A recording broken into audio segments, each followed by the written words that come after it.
Welcome back. You're watching Daybreak, and many thanks for staying with us. The hashtag on X is Citizen Daybreak. The SMS code is 22422 at Citizen TV Kenya and at Ayub Abdikadir. We are discussing the state of the counties. In studio this morning with me and now joined by Kithinji Kiragu, CPA, the chairperson of the Intergovernmental Relations Technical Committee. Good morning.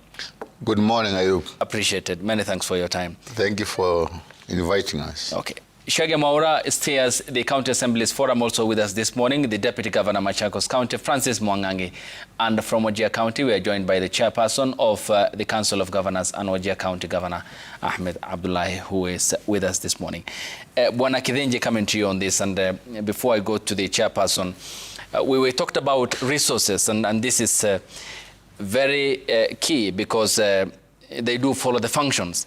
So far from the last conversation we had here with you, what's been unbundled in terms of the remaining functions that were at the top, and what are the commensurate resources that ought to follow those unbundled functions for the counties to get the much needed money that they have cried for? We have essentially identified all the functions which national governments, ministries, departments and agencies are doing, which they should not be doing. We put in a gazette notice, if you recall, about 12 months ago, 13 months ago now. We worked on with a multi-agency team to identify the resources which should follow. That exercise has not been fully completed, but IGRTC issued an interim report which said, at least for now, we identified some 60 billion plus which should go to the counties, reallocated to the counties. Yeah. And we did give a report to the Commission for Revenue Allocation and the National Treasury, because they are the ones who are involved in sharing. Yeah. But it was also agreed that from their response, there was some more work which needed to be looked at in terms of how the process will go in terms of transfer of those resources. Mm-hmm. But that's what IGRTC has been able to accomplish at the moment. Yeah. We had a few areas where that work was not completed and the work is ongoing. Mm-hmm. That's right. So in your view, what are those that have still not been completely unbundled in your view, but ought to be? The unbundling has been done. Yeah. The transfer has been done. It is a resource which have not moved. Yeah. I think one of the real problematic areas is the road sector. Okay. And you can imagine why. I mean, it's been in public debate for some time. It's not just about the maintenance levy fund, which of course is generally contested between the members of parliament and the governors. It is the whole aspects of what is the total budget of the road sector and how much of that money needs to go to the county governments. Mm-hmm. That has not been resolved. Yeah. Yes. Okay. Francis, coming to you, then that this, according to what the chairperson has presented, the 60 billion, this will be substantial amount, is it, if it tops up what's being at the moment going or channeled to the counties by the exchequer? Yes, it will be, and it is not equal to nothing. But let me say this. You know, Abdikadir, we are coming from a point of I don't know why there appears to be a competition between the national government and the county government. The other day, the controller of budget said she's not going to approve disbursement of bursaries, for example, by counties, unless there is something, an agreement between the national government and that specific county. Not even at the Council of Governors, the specific county. You must agree for you to issue and award bursaries to students, because that is not a function of the county. But I'm wondering, the same controller of budget cannot also sit and say, we are not going to approve any budget that is going to be utilized at national level if that function it belongs to county. Why? Why this discrepancy? Why? You wonder. President Obama once said, and I think the other day I attended a forum where he was, and he reminded us, he reminded the world that we need stronger institutions as opposed to stronger men and women in positions of leadership. I think we need to be fair and follow the dictates of the Constitution. Okay. The chairman TGRC has done completely very well in terms of his job. I attended a meeting, not once, not twice, not thrice, where he was, where the head of state was, where the head of state actually chaired those meetings. He comes out and we stand for a group photo plus also a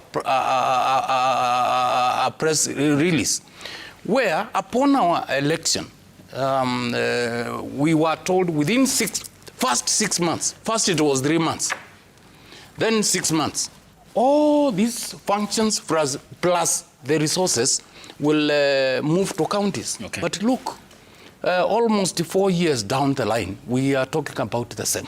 Okay. They have done their work. It is only that you cannot say, but under very difficult circumstances, resistance. So I think as much as we are talking about the 60 billion, that will transform communication at the very lower level, at the rural level, I'm saying still too little. Personally, not Machakos County, not the deputy governor, but Francis Mwangangi, I hold the opinion that 15% should be remaining here at the national level, and 85% should be going to rural areas. Yeah. Whether it will go to governance, whether it will go what, but that is where we need a lot of resources to transform this country. Okay. And Governor, coming to you, talking about the basis for the distribution of this money brings to the limelight the Commission on Revenue Allocation. The chairperson of the Intergovernmental Technical Relations Committee says that the functions have all been unbundled, but the money is not following those functions. Coming from a county as vast as yours, a ravaging drought, and also stretched resources, how ideally should this then work out, speaking for the Council of Governors as well from your position? Yeah, I missed a part of the conversation as a result of connectivity issues. I didn't quite hear what Chair IGTRC said there. But anyway, generally, yes, the unbundling has largely happened. The functions have been gazetted for transfer, but the attendant resources to those functions are still with the national government. And the starting point is complying with Article 2 or 3 of the Constitution, which requires that resources should follow functions. Once you devolve a function, all the resources available for that function should also be devolved and be put in the basket to be shared by the counties. That has not happened, and that has been the major bone of contention. And this is the single source of duplication, because there is money available to do functions that have been devolved at national government agencies. They continue to do the same, and we are lacking money down here. I think that's the long and short of it. And I think it's what do you call it? CRA's tough in a sense, but you will have to understand that CRA's recommendations are not really enforceable, and unless the same are accepted by the Houses of Parliament through the Division of Revenue Act and the Commission of Revenue Act. So they just remain a suggestion. And we go through the ritual of negotiating with CRA, and then we go to IBEC. You know the works, the chairman in there understands. But they will still just remain suggestions. The real power to divide money between the two levels of government is really with the Houses of Parliament. Okay. Point taken. What's then the COG's position on how much should go to the counties in 2025 and 2026, and 2027 financial year?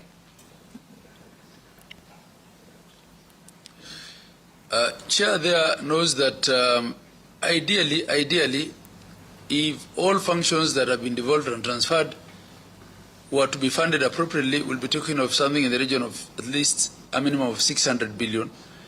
What we're suggesting this year, I think, is something in the region of 525B. Knowing the reality, we'll be lucky to get anywhere near there, knowing what we know. Okay, we'll then talk about whether that goodwill exists, and of course the Senate as well. Coming to you, Mwaura, the resources, as the COG chair says, is something in the range of 525 billion. And you have also heard from the chairperson the unbundling of the functions, but still money held at the top. This brings us again to the point of accountability, the first tier, which is the county assemblies envisioned to be designed to be that way. Is it prepared? Are the county assemblies prepared for the enormous task of oversighting resources that come to the county, even as the COG, the technical committees like the one chaired by the chairperson here, push for more resource allocation to the counties?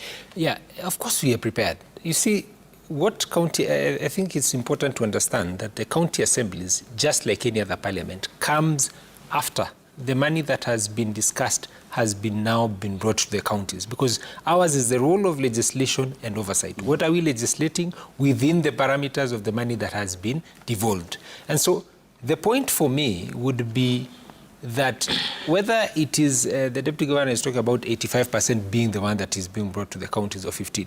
For us is what, at the end of the day, whether it's 415 billion or whether it's 525, which is the position of the Council of Governors, whatever that amount amounts to, once it lands to the counties, how do we legislate over it, and how do we ensure that oversight has been followed?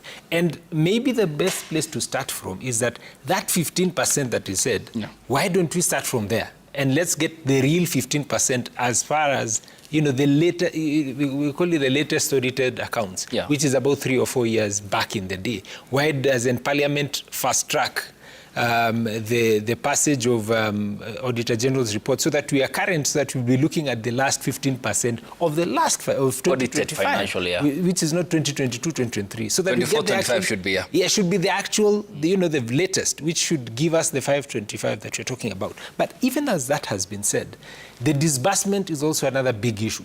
How are we getting disbursements that are done? Are they done on time? Are they also supposed to, that whole process of how counties get money, is it done on time? And then we move to other areas, that if this money has been disbursed, and if the function has also been resourced, then what is the oversight that follows? I'll give you a good example.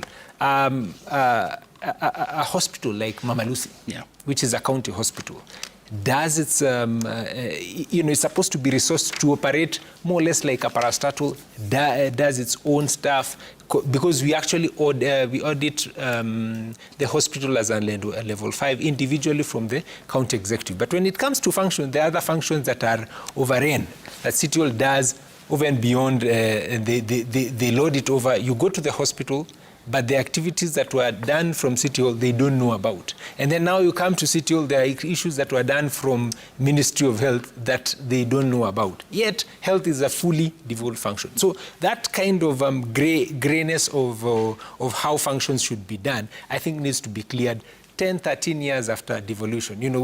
That should be a matter that has already been, put to rest. So now we look at, you are given this amount, did you do what you're supposed to do it?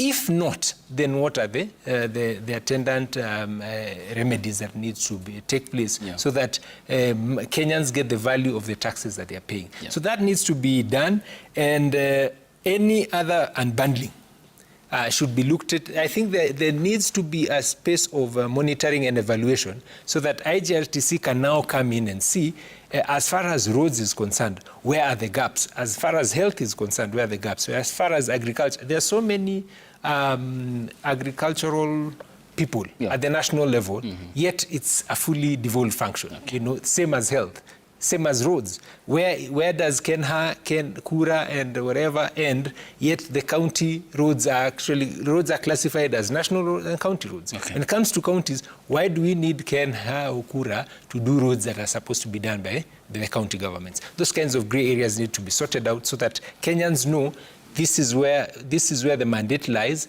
If there is a problem, this is the person to be punished, or this is the person to be given an accolade. Okay, so a lot. Before I come to the Deputy Governor, Bonacha, Yes. we talked about the gazettement of all the functions finally, but still money held at the top. What does it say about the goodwill or the intention of the national government here in allowing these resources to follow the functions that we talked about? Well, I would say, first of all, of course, resource allocation is always a political game in all dispensations. I mean, whether you're in America, people are arguing about the allocation of resources. I think for me, I would say that, you know, when I listen to the national leadership speaking, and in particular His Excellency the President talking, you know, and when he says it is very critical for the survival of the country, for its socio-economic transformation, that we get into the devolved system of governance to work well for Kenya, then there is still reason for optimism. But of course, one of the facts about life is that the people in parliament and so on, like all other politicians in our future level in dispensation, you know, they find it very difficult to handle resources on a long-term perspective. What is critical to the future of the country? There is another thing about, you know, what is going to happen between now and 2027 for the election and so forth. So this is a problem which is not very peculiar, but on the other hand, if the country can share the vision that the devolved system is actually not a vision, it's an imperative, that for the devolved system of governance to work well, they need more resources. And that if the county governments are not delivering, then this country is not moving at the pace it needs to move. And they need the resources to move so that the country can move. Okay. And from where IGRTC stands, we need strong county governments for this country to move forward fast, just like we need a strong national government for the country to move fast. Okay. Therefore, the people in parliament who allocate resources, the people in the National Treasury who advise on the allocation of these resources, they need to have that mantra, that it is not either or. It is not that, you know, national government should not have resources. It should have resources to do those things which it needs to do for us at the optimal level. In the same spirit, the county governments need resources to be able to deliver to Kenyans at the desired level. And it is not therefore a favor to the county governments to have the resources they require to give us good health. Okay. Because they are the ones doing it, to be able to do better in terms of supporting agriculture in Kenya, to do better in terms of supply of water to Kenyans. It's not a favor to the county governments. Okay. It is a national strategic imperative that the counties have the strength to deliver to Kenyans the best way they can. Yeah. And there cannot be pretense for those devolved functions that a ministry at the center will do it better than the county governments. So you cannot say you are going to transform agriculture in Kenya from Nairobi. Okay. The function is devolved. It can only be done well when the county governments can do it well. Okay. And that is a challenge to the Ministry of Agriculture. Yeah. And we can say that in virtually every of the devolved functions. All right. Deputy Governor, you have a point on that. On the goodwill, whether it exists, because there's been, since 2013, the constant decry over the lack of goodwill in releasing more resources, not the 15% that we talk about. But the late Prime Minister Raila Odinga advocated for more, saying that the resources should be closer to the people, as well as power from the center. The late Prime Minister was a statesman. He was both a political leader and a leader who put his country first. The problem we have been having is we have more politicians than leaders focusing on the politics at the expense of the country. Why am I saying this? I wonder why we should be having what I described as political competition. I might not want to be seen like as a governor. There is anybody else within the county who should be seen other than myself. Project must bear my name, must bear my portrait. And there are also other elected leaders. Remember, there is also a senator. There is also a woman rep. There is also an MCA. There is also a member of National Assembly. Yet, in different projects, you want to be, even at the national level, I believe the competition, and I'm saying this with ultimate faith, having been a member of parliament. We did not want, during our tenure, I think I had not understood the question of the devolution the way I understand it now. These kind of competitions, I don't think they are taking this country anywhere. Secondly, Abdikadir, stronger institutions at the expense of stronger men and women in positions of leadership is very critical. We need stronger assembly to oversee, whether it is at national level, at the regional level. We need stronger legislative assemblies that will hold the leaders to account. I expect Senate to hold the control of budget to account and ask, place questions to them. Why are you approving this expenditure by national government when these functions are counties? We need to hear that kind of discussion. We need also to place the country before ourselves, because I don't see, for example, if you ask me, we have seen something that was started by the previous administration of empowering our youth. And this is these Nyota projects. It's like it must be attached to so and so and this political formation so that we can be seen like we are working. You know, I don't need to sit here and say I'm working for people of Machakos to see that they have a deputy governor who is working. No, they will see it. Why are you? Why do you have to go out there and purport and waste a lot of monies to position yourself in a certain way? Okay. I think that is also something that is hampering devolution. And finally, we as counties have been accused of many things: mismanagement, looting of public funds. That should not be the discussion of politicians. We need to hold the agencies funded by the taxpayers' money, supported by Kenyans, to account. If Mwangangi is corrupt, don't abduct him, don't kill him. Let him have a destiny with the law and go to committee where those people who have done that particular crime are supposed to be. Okay. So in this case, I think state capture is real. County capture could be real.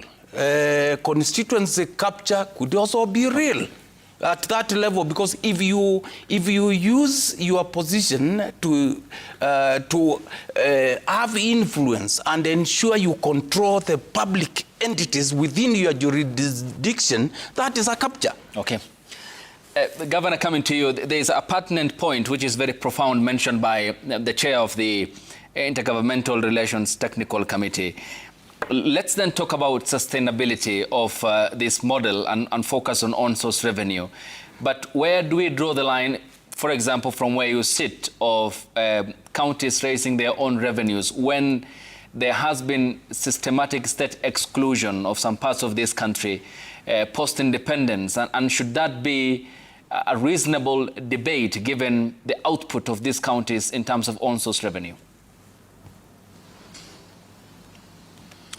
Thank you, Ayub. I think that's a very misplaced conversation, which every time when we ask about the adequacy of the resources being devolved, we're told no, you ought to raise your own on-source revenue. Now, for counties to raise their own on-source revenue, we have to first of all equalize this country, because the ability to raise on-source revenue is not the same, it's not uniform across counties. Those counties that are able to raise a lot of on-source revenue were advantaged through exchequer fiscal expenditure in the past, and also where we took all the money we were borrowing. I'll give you just one basic example, one current basic example. There's a dam called Mwache Dam, which is being put up, I think, somewhere in Coast. The numbers being thrown around are in the region of 27 billion shillings. 27 billion shillings. There is not a single dam worth 500 million shillings in northern Kenya. And northern Kenya is water poor. And given our resource basket, it's hard for any county government to actually put up 500 million in one fiscal year, in one place, in one dam, let alone 1 billion, 2 billion, 3 billion, because our entire development budget most of the time is probably in the region of 1.5, 2 billion, covering all devolved functions. So what am I trying to say? What I'm saying is we have a very, unequal country in that sense. And if we were to equalize this country through devolution, then we must be talking of at least 45% of the annual budget, and that's something in the region of 1.8 trillion. We're not even talking about that. Even when we say 525, it probably is what? It probably is something in the region of 13, 14% of the annual budget. So on-source revenue, yes, but not in the way it's being put as if it's a panacea to our problems. Number two, increasingly, we're now saying we can't borrow, we have no money to, we can't, we are borrowed in that sense, public debt is too much, and we don't have a lot of internally generated resources to do development. So we're going the PPP way, that we're putting up an infrastructure fund, and that will be applied to de-risk, PPPs and commercially viable projects. What of those parts of the country where investors still, find unattractive to invest in? I think that's a question we need to ask ourselves. If development thus far in those areas that have developed has been through exchequer and through national government budget, whether debt or our own resources, and now we're saying we're leaving development to the criteria of commercial viability, what then happens to places where investors still find unattractive to go because of the poor infrastructure, or ungoverned spaces and security concerns, the lack of electricity? What then happens? I think we have to think through these things in a way that opens up the whole country and is fair to everyone. We're still seeing implementation of sessional paper number 10 of 1965 indirectly. Thank you. Yes, I'll come to you. Can I come to you first, then Chairperson? Yes. All right. I think number one is to put this into context. By next week, all the county assemblies and all the parliament basically in the country all come back from recess. And so everything starts in this, this year, as we approach to next year being elections. And this is maybe the fourth year into all the administration.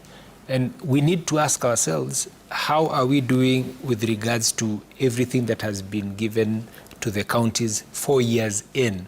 The first 1 year, you can say it was hampered by the previous regime. But 4 years in, then you now need to be looking at what is everyone doing and what is supposed to be done. And the first port of call should be the state of the county addresses. You will find that not all the county governors make to do the addresses as a starting point. And so that you are able to say and track, what did you say in your first year?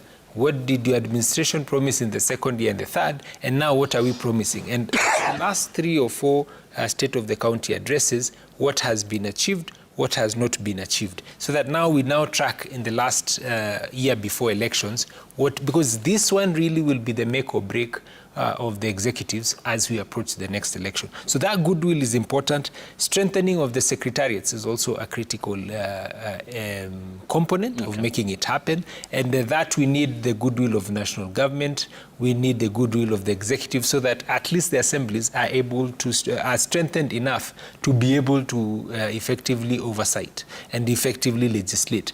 Most of the county executives do stuff without necessarily bringing the legislative or policy papers in the assembly to be passed. Why? Because maybe the scrutiny might be a bit difficult, or number two, they think that their local, the local people do not care or not very keen on them. And so that is important. All the stalled projects that are there, there's so many hanging projects that were done in the previous governments. The new county administration doesn't want to take over that, starts another one, somewhere in the middle of the year, it gets headwinds, there's no enough funding to finish, and so you have pending projects of the other term, the pending of this other one, and we are going to face another elections. So those are important areas that we need to look at as we tie in a 5-year term. 5-year as a planning using the CIDPs, the County Integrated Development Plans, need to be something that can be tracked and something that can be measurable and something that hopefully by one term, you need to be able to say, we are able to unpack, we are able to do this, and now we are ready for another term and being able to move it finally. The people who are supposed to be oversighting and MCAs on this matter, how are we strengthening that position so that we are able to attract better people or better high caliber people to come? Number one is the issue of terms. It's a difficult problem. It's when you talk about remuneration of MCAs, it looks like a bad topic. But as we look at an election coming in, is the remuneration that is given to this kind of state officers sufficient enough to attract the kind of quality you need so that they're able to effectively oversight, effectively legislate, and effectively represent the people on the ground? Okay. Yes, I want to share your hand also. Yeah, I was going to say, the issue of paucity of resources is tied to the state of the nation's economic performance. If this country was doing much better on the economic front in over the years, obviously the debate would be very different. The 600 billion will not be a big issue. But for us to get the 600 billion, it also does mean, therefore, we got to do better in all ways, not just in terms of telling people to do resource mobilization. We don't want to ask the governors to tax people more so that they have more own source revenue. What is really crucial, and I'm referring to, for example, the counties in Wajir and so on, where, as the governor correctly says, the opportunities for revenue generation are not many. But let me say, therefore, the critical thing is for the nation to realize that there is, if the country is moving forward at the optimal speed, then there is no area which needs to be left behind. But the transformation of the economies in those areas is not exclusively a responsibility of the county governments. It is a joint responsibility. It is a national responsibility. It is a collective responsibility to make sure that all parts of the country are as productive as they can be. And whatever may have informed sessional paper of 1965 is not today valid, because there is a lot of literature on terms of the potential for Kenya, which shows how if we transformed the livestock sector, which is essentially, predominantly in those areas which sessional paper number 10 of 65 abandoned, how much more profoundly they would contribute to the economic transformation of the country. And at the last agriculture summit, I think it was in November, the governor of Garissa presented a paper on behalf of the governors from the northern counties. Well, the northern counties, and essentially therefore for the pastoralist community, which showed, and it was being informed by other work which has been done by other people, some of which we have read, okay? How if we, as a country, we focused on how we are going to transform livestock development in this country. It probably would add, and now we do maybe about 5% GDP, probably wouldn't get to a 7-8% GDP. Yeah. It would create jobs which are not there, and so forth. But that is not a responsibility which we can leave exclusively to those counties. That is a national agenda. And unfortunately, when things go to parliament, they may not see things that way, because each one of them is thinking about their constituency. Yeah. But, we are in this all together, because, if we are not transforming the country as a whole, okay, even if you transformed your constituency, tomorrow or another day, something is going to happen which undermines what you are doing. And you can only thrive on a sustainable basis when this country thrives on a totality. On wholesale, yes. On source revenue, allow me to say this. Post 1945, Second World War, there was two categorized world order, communism and capitalism. For America to save Europe from the devastation of the effects of the World War and collapsing economy, General George Marshall crafted a program that was called Marshall Plan, which was financed by United States, and was meant to rescue the economy, and also not necessarily rescuing the economy, but ensuring these countries did not fall to communism. Now, in Kenya, that was then. In Kenya, there was a program that was drafted and implemented by the third president of the Republic of Kenya, His Excellency late Emilio Mwai Kibaki, Vision 2030. By then, when this program came to be, we had no counties. Now, comparing what happened post Second World War and Kenya today, and what is happening in northern Kenya, and the question of transforming this country, I think as a country we need to think keenly. When we are seeing what is happening in northern Kenya, Mheshimiwa Cheke here will tell you, and the chairman here will tell you, there are places in this city, which are worse than northern Kenya. What is happening there in terms of poverty? So as a country, I think we need to map out these regions and come up with a transformational development plan, which is going to be implemented by the national government, counties, and our development partners to ensure we transform these regions together. From the sentiments of all the panelists here today, Everybody agrees we need to transform this country through devolution.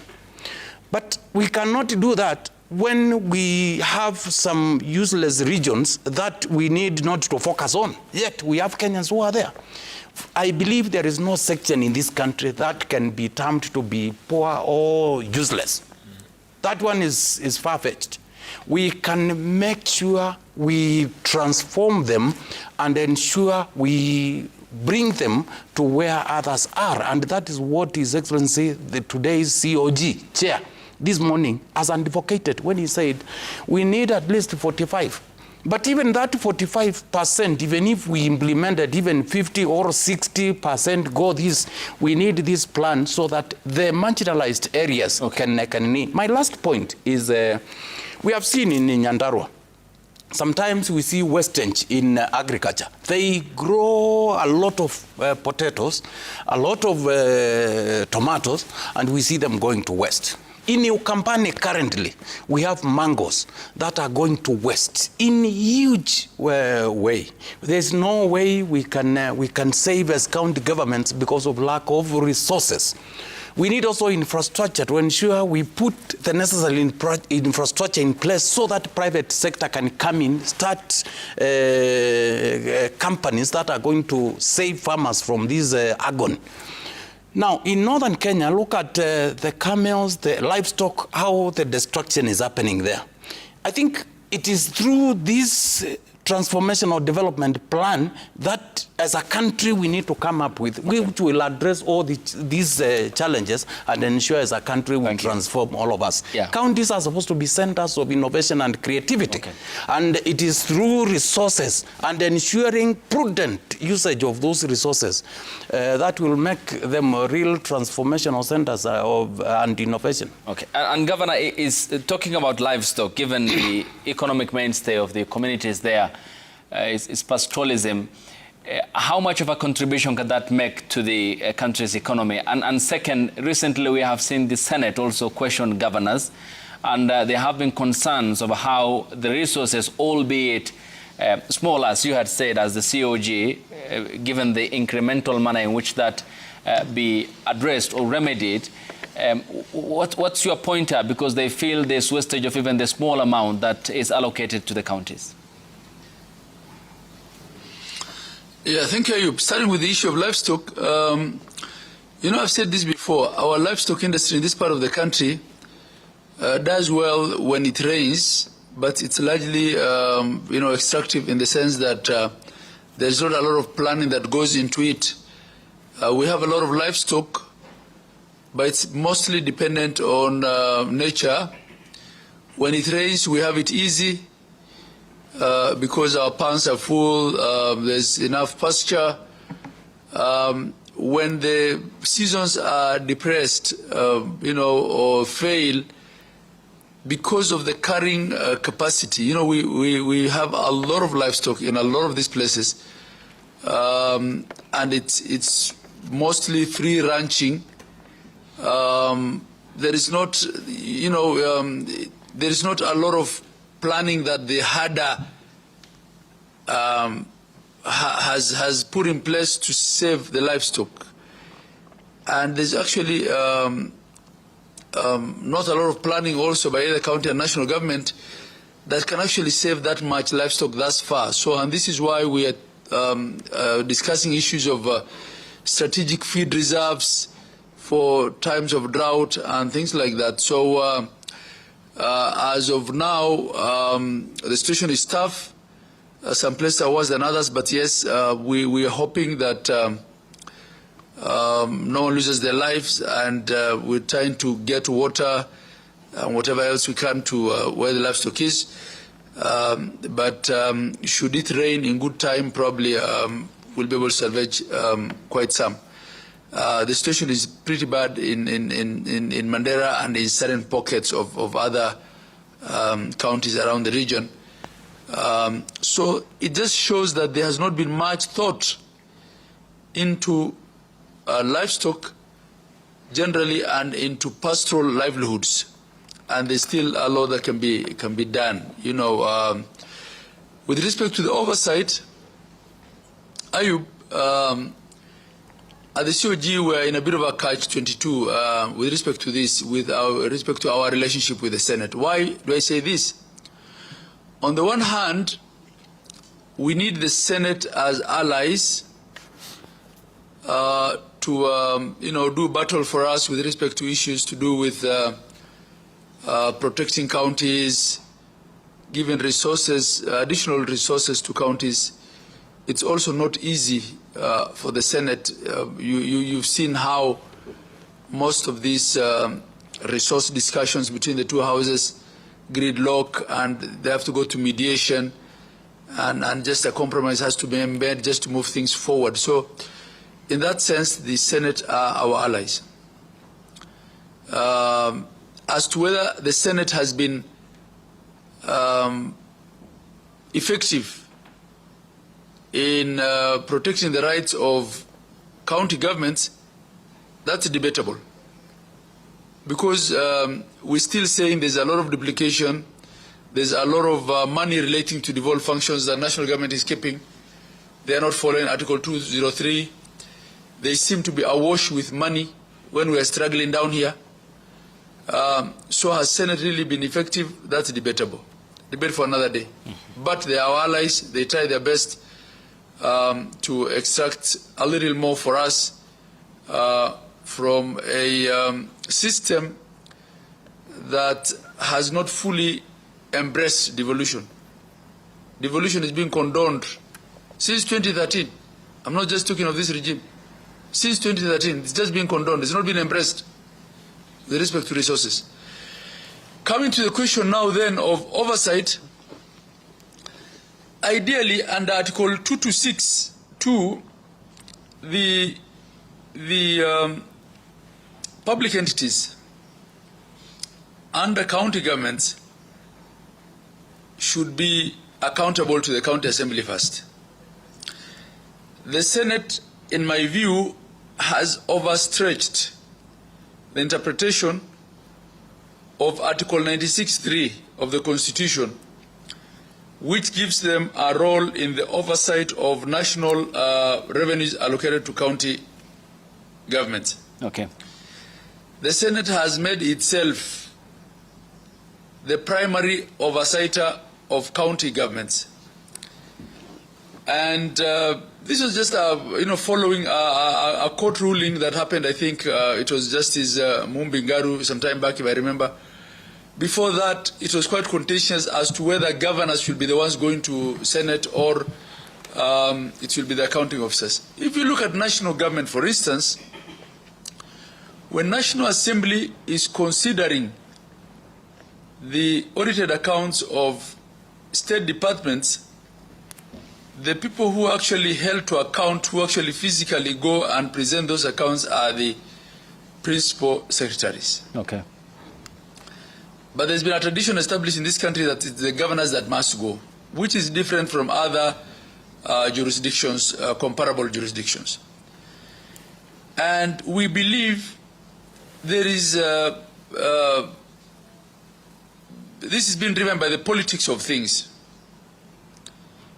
Much as governors are not running away from accountability, okay, I think accountability is being over-dramatized and it's been over-politicized. And this is what we are seeing playing out in those oversight committees. Governors are harassed in those committees. Yes, I'm saying this on national TV. I was watching the other day, a senator asked the auditor, on whose side are you? Are you on our side or on the side of the county government? Is that what oversight is supposed to be? Are there two sides? Why, so much so that we actually feel sometimes the auditor gets intimidated. Okay. Just to be seen, to be, and to be required to be pinning down the governor.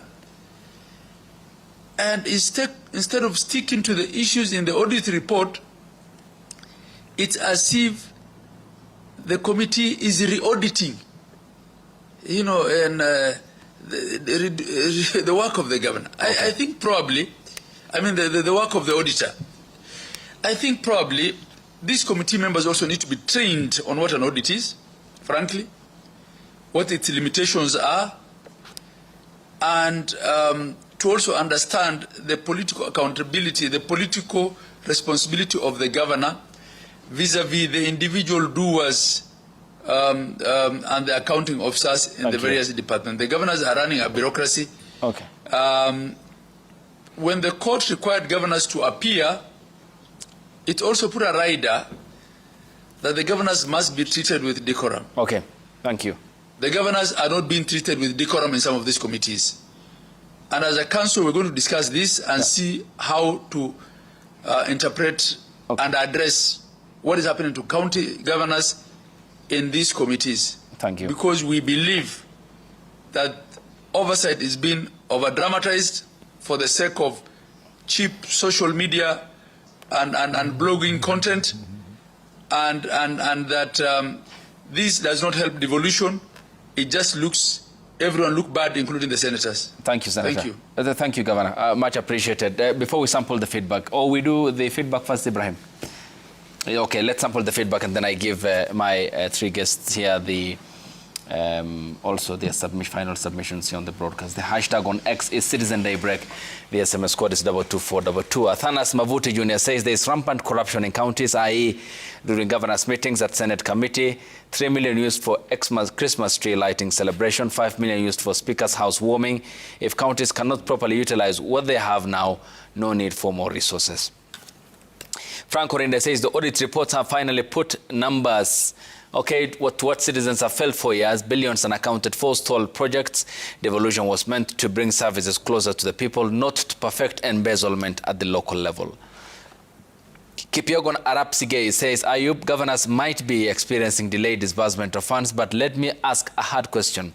My home county of Kericho, he says, have received over 60 billion since devolution was rolled out in 2013, and there is absolutely no tangible development to be proud of. Bob Owino says Kenya still a unitary state like former President Kibaki once said all the 47 counties still depend on the national government because revenues they collect are not enough for their sustainability. And finally, from Kiteki Michael says the conflict between the functions of the national government and county governments is unnecessary because the constitution is clear. Why does the president spearhead the construction of markets, for instance? Why get involved in health matters fully devolved? Counties should be given what is constitutionally theirs. Yes, Ibrahim? Okay. Yes, I begin with you, Mr. Chairman. Or, yes, one SG. Yeah, let me start because I didn't get a chance the last bite. Number one is that I wish this conversation had a senator so that we get the whole angles balanced. We did invite the senator for Homa Bay. But but two quick questions. One, there was a talk about aggregation centers sometime when we started. What happened of them? Because the county government was supposed to contribute this, the national government was supposed to contribute it. Somehow, somewhere, everything died because those ones were supposed to help us in making sure that development is spread to the extent that there is value addition at the county level based on what is stronger in a given county. That conversation needs to be pressured so that we know whatever money was pumped in those aggregation centers is followed up and whatever the aggregation areas were supposed to produce, do. Secondly and finally, we need also to interrogate how much money does go to the recurrent and how much does go to development. That conversation, I think it's easier to disburse money that is recurrent. When it comes to development, now we have many other roadblocks that make us, the Mwananchi feel like the one of the samples you had, like 60 billion. Yep. I can tell you maybe of the 60 billion, maybe 50 was recurrent. And of the 10 was development. What is this of 10? Because that is what is important to Mwananchi. And then how do we reduce the recurrent so that we just don't do a lot of salaries and whatever? How do we do much more in terms of giving Mwananchi value for money? Thank you. And then very, very finally, the former Prime Minister really pushed about, he was very vocal on Senate overreach and Senate's role in oversight. Let's strengthen the county assemblies so that we can be able to do fast primary oversight in a better way. Thank you. Yes, Bonacha.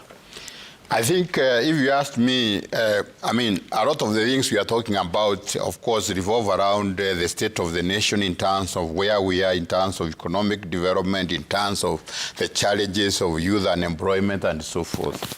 And I would say that I think a critical thing which hopefully will happen one of these days is to have less of politicization of development. It goes back to the whole issue about why, for example, Vision 2030 was there. It was to get us to a situation where we don't see things from a political lens, but we see things from what I call a whole country development strategic approach.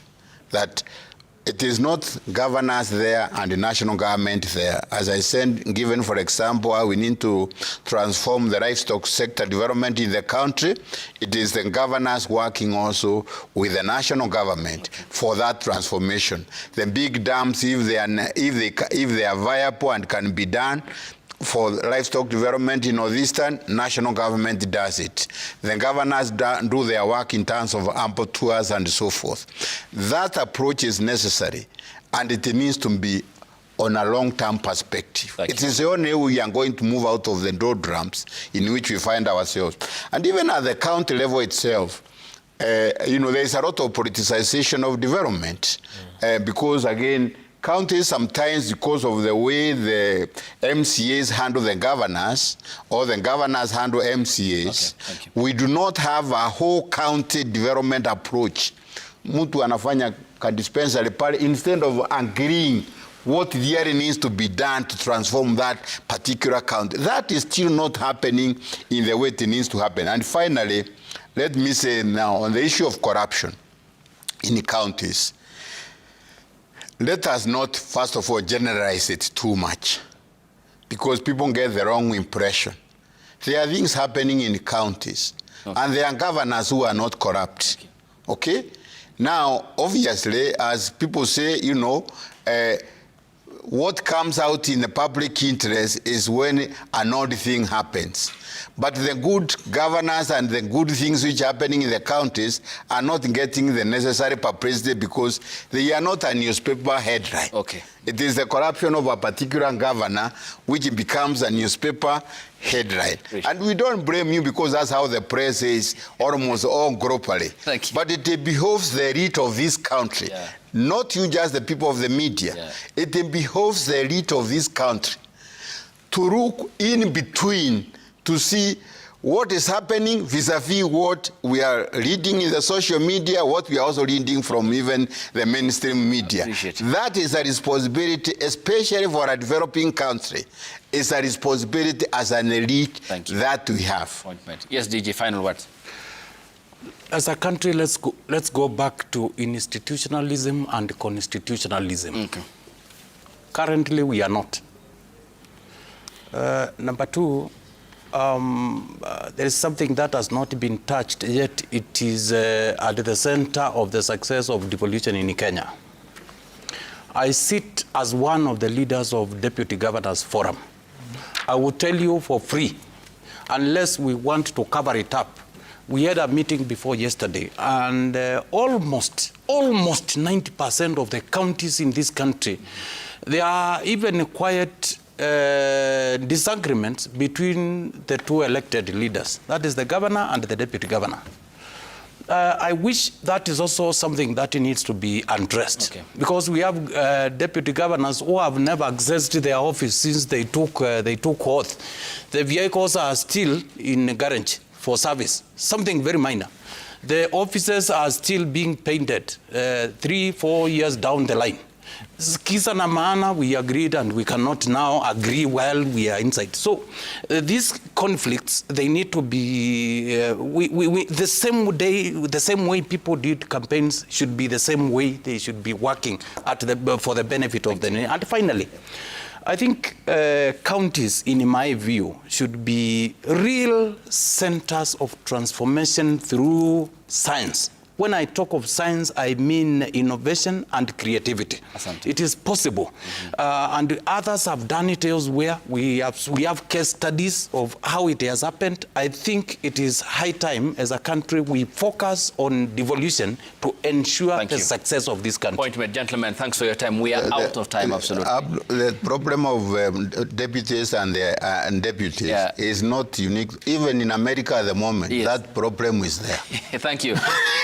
They did their job to get them in. Once that thank you. And Bwana SG, asante sana. Thank you, Bwana DJ. And thanks to you too, Governor Ahmed Abdullahi, who joined us from Wajir County, the chairperson of the Council of Governors. Many thanks for your time for such an important topic. Thanks to you too for waking up with us here on the broadcast. Up next is Health and Lifestyle with Safina Cheng Oma. And I'll see you tonight on the bench. Till then, good morning.